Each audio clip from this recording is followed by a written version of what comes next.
welcome to the Resilience Blockchain, your 500 seconds on resilience.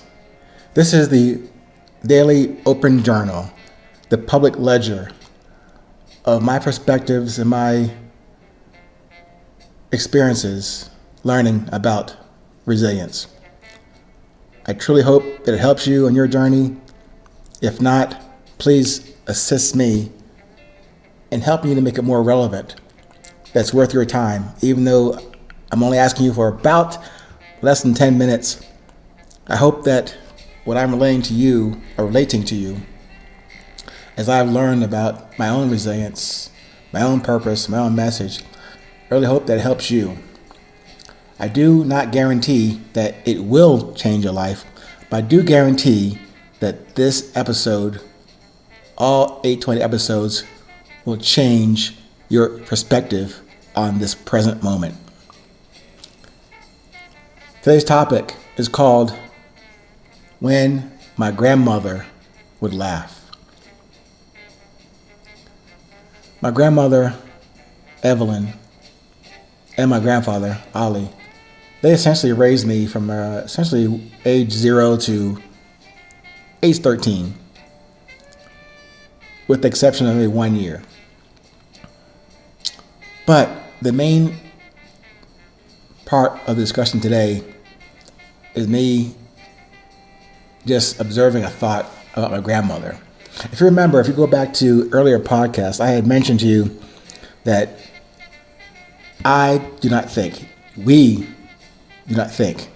We can only observe the thoughts that are presented to us in our mental screen, or maybe even our heart screen. But what flashes across are what we see, hear, smell, taste. We don't create the thoughts about that. Those thoughts are streaming in front of us, and we have to choose which ones to pursue, which ones to identify, which ones pique our attention to then further investigate, develop, act on, and develop going forward. But anyway, that thought came across my mind about my grandmother. And when I remembered that thought, when she would laugh, she'd find something perhaps in the family that just tickled her at her core. Her whole being would shimmer and bounce as she smiled and laughed. The other day, I was on travel and I sat behind a lady on the airplane.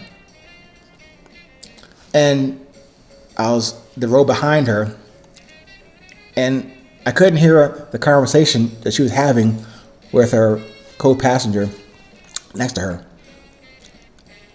But she was talking to her, and I couldn't hear the context or the subject or what made it funny to her.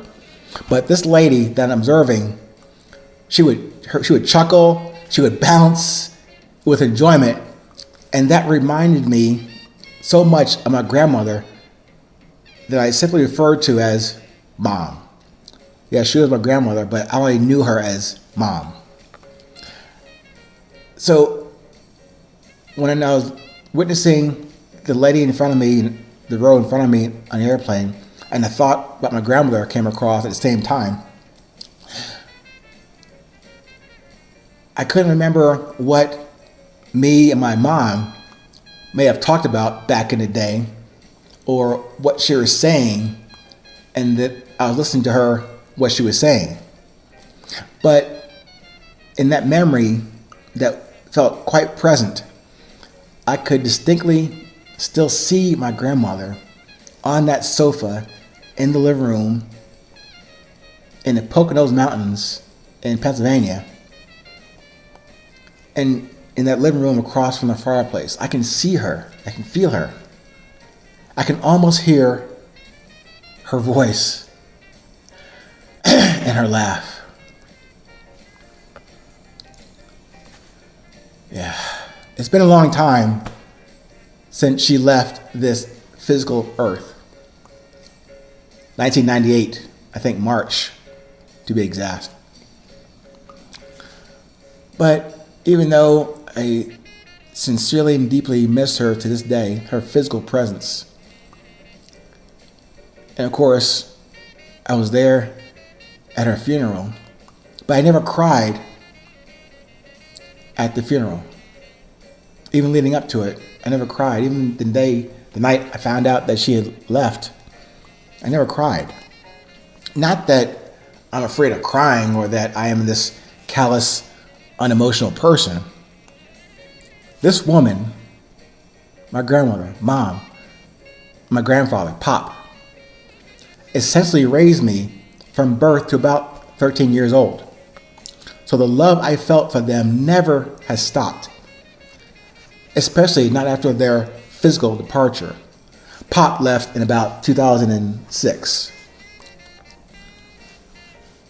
That same love that brought us all here together is still the reference I want to share with you again. The heartbeat, the love running throughout each of our bodies and from that one source of creation. But it's even closer to home and to me with this recollection, this memory, this thought. My blood and heartbeat came directly through and from them, my mom and pop. Through my biological mother, yes, but definitely through and from them. Another reason when I remind you to consider listening to your heart, to your own heart, that's about as close as you can get to your Creator while you're alive and aware now. And that's why and how I can see and hear my grandmother's bounce and laugh right now. I hope you have a similar memory or reflection. I'm not asking you to go back to anything or try and bring back anything. I want to bring you and myself in this moment, present and current, to what is important to us now. Even though those things in the past, I'm not advocating for us to attempt to recreate or mimic or Xerox and redo it again, which can't be done. Each moment in the past, like this moment right now, is the best of here and now, is the best we can ever have in the present moment. You can project something in the future that may be, in your terms, better, but the best is here and now. And for me, this thought about my grandmother's laugh, her spirit, her love, may not be present and physical right now, but it's definitely current here and now with me. Thank you for sharing this with me. As always, please stay current. Remember what time it is? It's always 8:20.